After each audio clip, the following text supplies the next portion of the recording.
Chapter 6.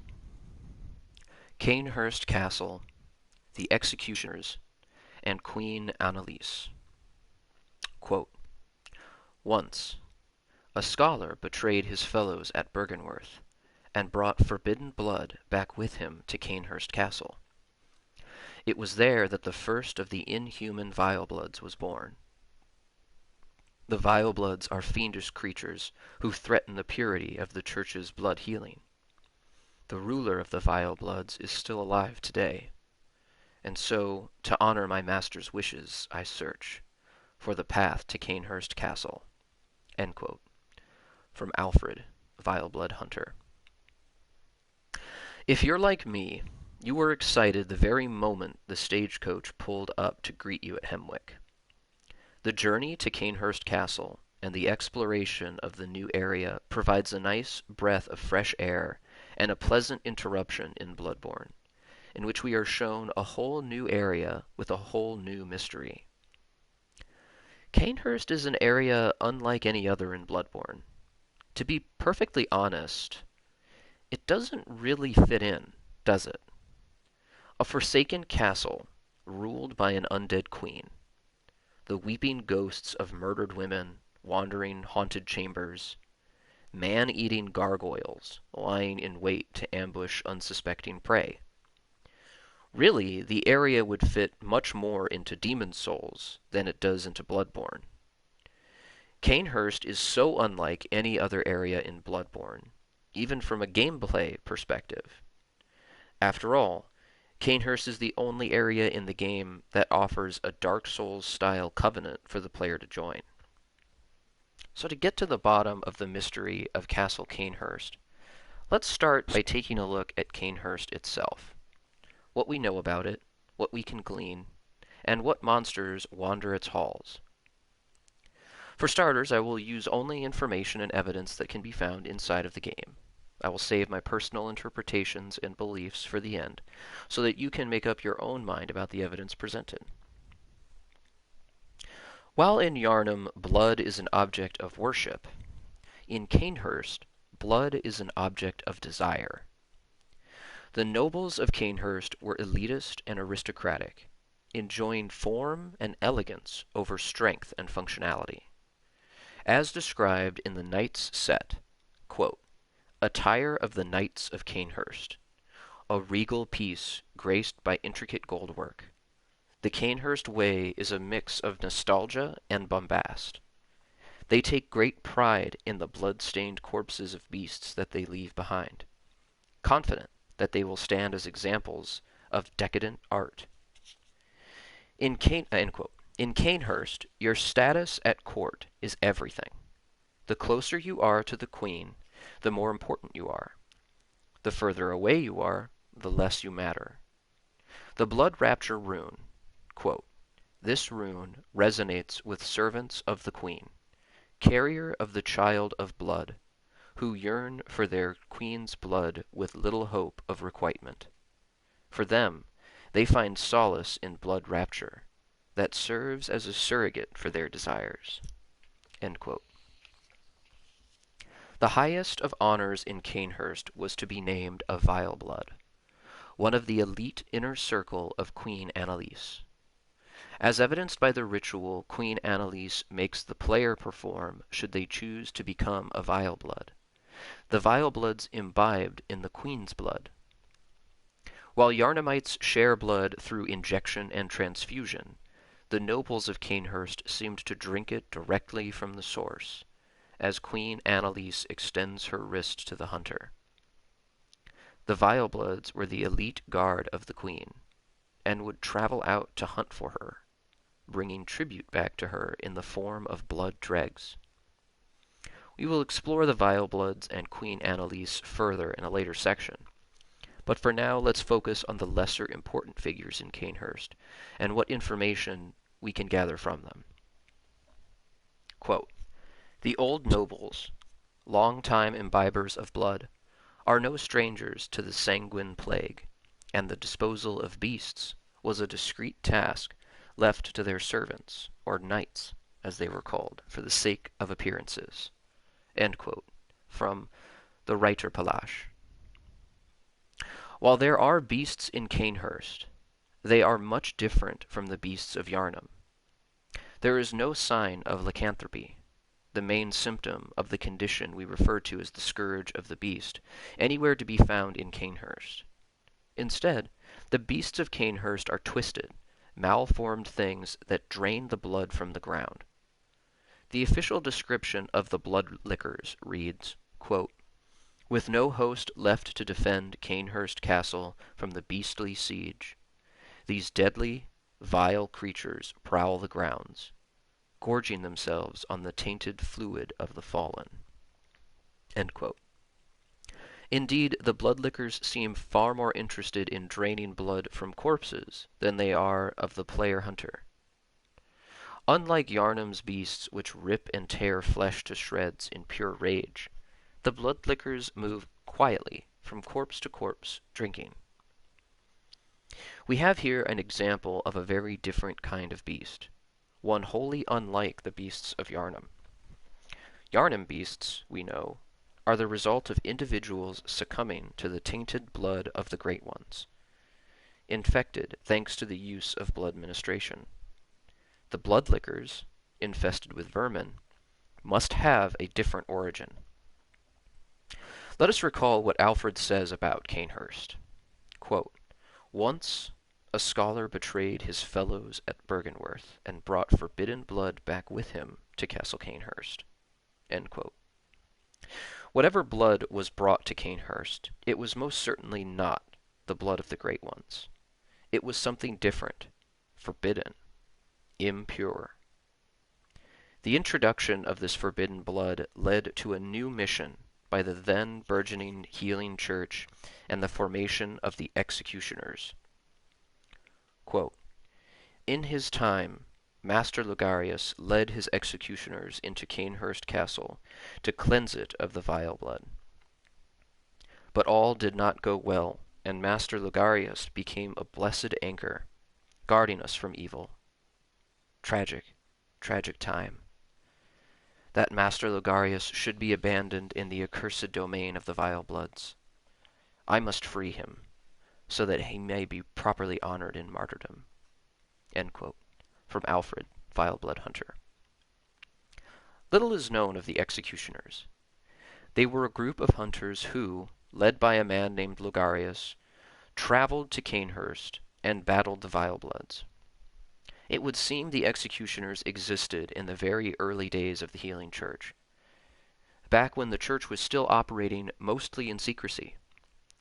The executioner attire reads, quote, "Attire worn by the band of executioners commanded by the Martyr Logarius, later became the basis for all church attire, with its heavy draping of holy shawl." End quote.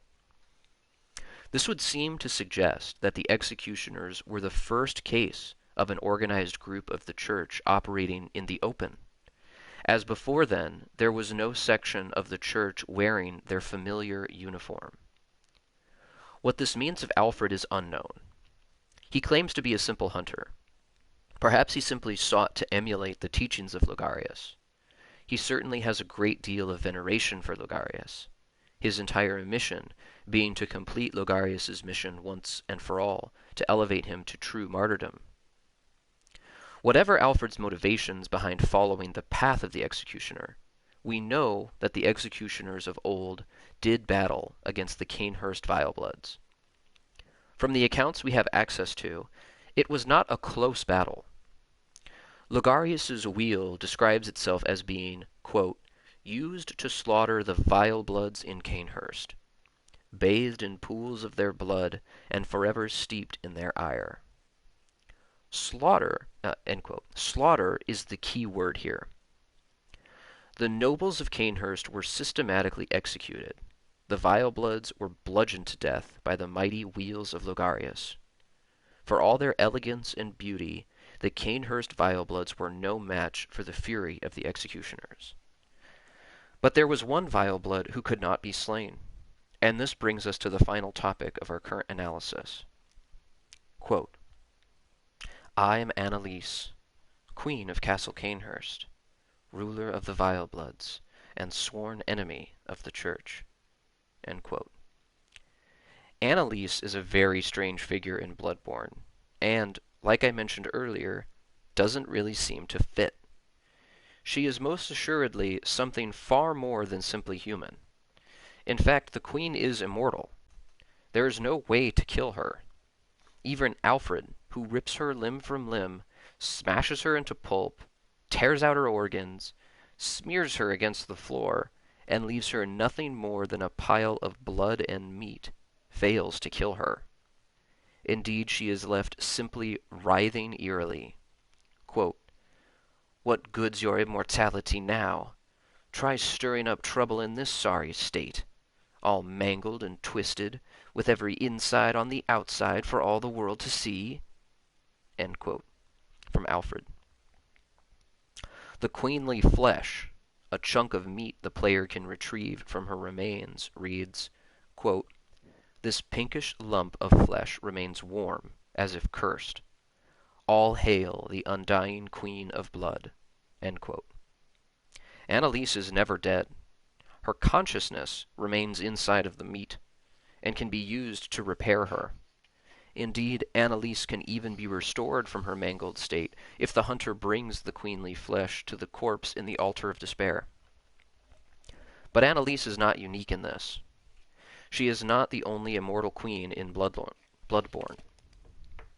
Upon defeating Yharnam, queen of Thumaru, the hunter receives the Yharnam stone.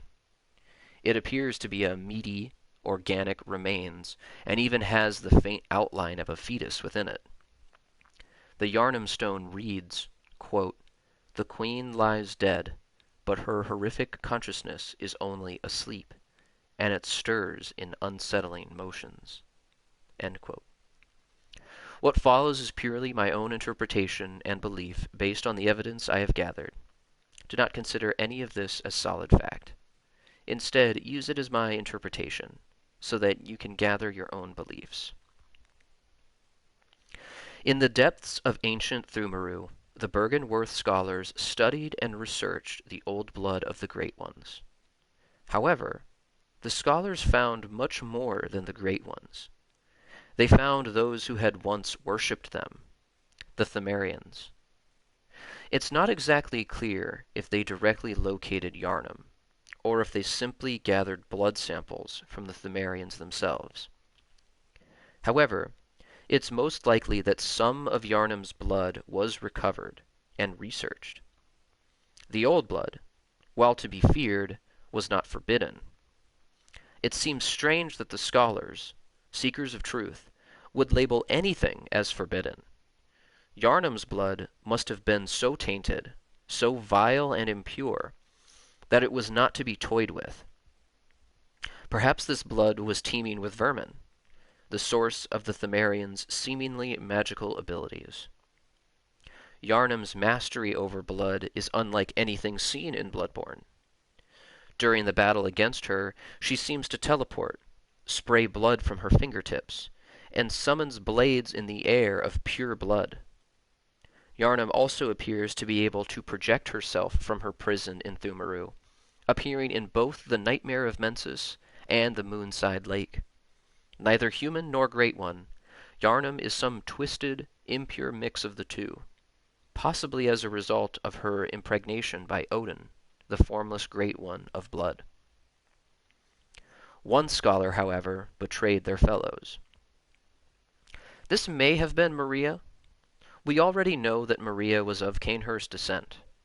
Perhaps after the Hamlet massacre, Maria was disillusioned enough to bring the impure Yharnam's blood back to her people.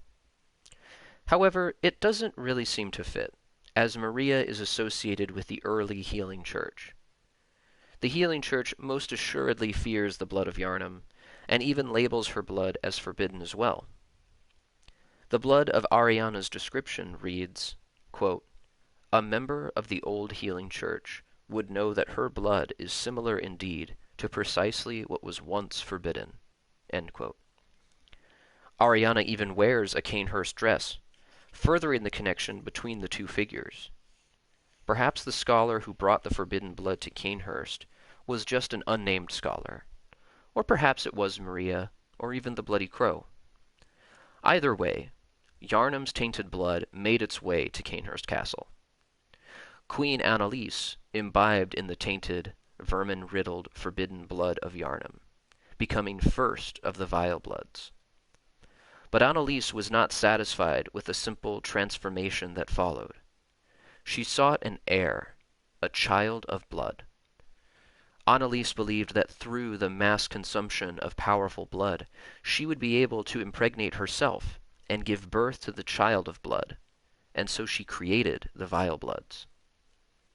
The Cainhurst attire says, quote, "This paper-thin silver armor is said to deflect blood of ill intent, and is what allows the royal guards to capture prey for their beloved queen, so that one day she may bear a child of blood."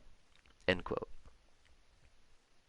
The vile bloods set out into the night, seeking powerful beings to capture and drag back in chains to their queen. Hunters would become the favored prey for the vile bloods. The blood dreg, an item the player can recover if they have the corruption rune equipped, tells us, quote, "The vile bloods of Cainhurst, blood-lusting hunters, see these frightful things in cold blood. They often appear in the blood of echo fiends, that is to say, the blood of hunters. Queen Annalise partakes in these blood dreg offerings, so that she may one day bear the child of blood, the next vile blood heir." End quote. Look at the image of the blood dreg item. Look at the small things that seem to squirm inside of it. They rather look like sperm, don't they? Annalise believed that the consumption of the blood of powerful figures would allow her to eventually conceive a child of blood. Whatever a child of blood is, it would never come to pass. The Church discovered of this new threat and formed a response in the form of the executioners, led by Logarius. The Wheel Hunter badge tells us, quote, "Martyr Logarius led a band of executioners, and this badge was crafted at their dedicated workshop. Their workshop was a secretive enclave of mystical beliefs and heady fanaticism, which served as the backbone of the executioner's unique brand of justice." End quote. Again, we can see the reference to secrecy, describing the Church's early style of operating in darkness. The executioners stormed Castle Cainhurst and slaughtered the vile bloods. The nobles of Cainhurst were shown no mercy, as Cainhurst fell to the invaders. But when Logarius marched into the queen's throne room, he found that no matter what he did, she would not die. Perhaps simply imbibing Yarnum's blood had granted Annalise power beyond death, or perhaps it was the accumulation of blood dregs that had given her immortality. Either way, Logarius ruled that Queen Annalise would never be allowed freedom. If she could not be killed, she must be made prisoner for all eternity to prevent the birth of her child of blood. A mask was forced onto her, covering her entire face. There are no references or information available to be found on what exactly this mask is, other than looking at it as she wears it. However, whatever power the mask holds has bound her to her throne room and left her unable to resist her captivity. This still would not prevent outside sources from meeting with her and bringing her further blood dregs, as the player is capable of doing. And so Logarius took the crown of Cainhurst, the crown of illusions, and placed it atop his head. Quote, "One of the precious secrets of Cainhurst, the old king's crown is said to reveal illusions and expose a mirage that hides a secret." And so Logarius donned the crown of his own volition, determined to prevent a single soul from stumbling upon the vile secret. What visions did he see, sitting serenely upon his new throne? End quote. Only by wearing the crown of illusions would one be allowed access to Annalise's throne room. To prevent any further interaction with Annalise, Logarius donned the crown and sat upon the throne of Cainhurst, acting as a living lock for the prisoner queen. Recall how Logarius's wheel states that it had become, quote, "bathed in pools of their blood, and forever steeped in their ire." End quote. Transforming the wheel reveals how tainted it has become, as it contains the strength of the vile bloods within it. Logarius, too, had been so drenched in the impure blood that he had been forever steeped in the fury of the fallen Cainhurst nobles. He became undying, a part of the bloody spirits of the fallen vile bloods. He would remain as such until the player would end his watch, taking the crown of illusions and discovering Annalise. But what path will the player take? Will they kneel to the queen and join her, bringing her blood? Will they help Alfred in smashing her to pieces? Which path is the correct one to choose? Quote, "Acts of goodness are not always wise, and acts of evil are not always foolish. But regardless, we shall always strive to be good." End quote. From Martyr Logarius. That's the end of chapter 6.